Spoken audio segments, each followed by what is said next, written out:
ஒரு அமைதியான அழகான கிராமம். பறவைகள் கீச்சென்று பாடும் ஒரு காலை.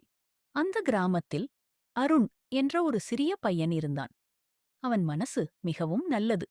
ஒரு நாள் பள்ளிக்குச் செல்லும் வழியில் அவன் ஒரு சிறிய மரக்கன்றை தரையில் விழுந்து கிடக்கிறது என்று பார்த்தான். அதை யாரும் கவனிக்கவில்லை. அது வறண்டு சாகும் போலிருந்தது.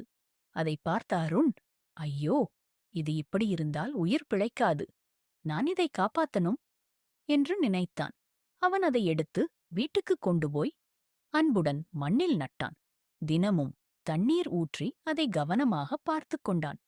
நாட்கள் கடந்து அந்த சிறிய மரம் மெதுவாக வளர ஆரம்பித்தது. அருண் அதை பார்த்து தினமும் மகிழ்ந்தான். காலம் கடந்து அந்த மரம் பெரியதாக வளர்ந்தது. ஒரு நாள் கடும் வெயிலில் அருண் மிகவும் சோர்ந்து போனான். அப்போது அவன் நட்ட அந்த மரம் அவனுக்கு குளிர்ந்த நிழல் கொடுத்தது. காற்று மெதுவாக வீசியது. அவன் உடனே சாந்தமடைந்தான். அந்த நேரத்தில் அவன் புரிந்து கொண்டான், நாம் செய்யும் நல்லது ஒரு நாள் நமக்கே திரும்ப வரும். அந்த நாளிலிருந்து அவன் இன்னும் பல மரங்களை நட்டான். கிராமமே பசுமையாக மாறியது. எல்லோரும் மகிழ்ச்சியாக வாழ ஆரம்பித்தார்கள்.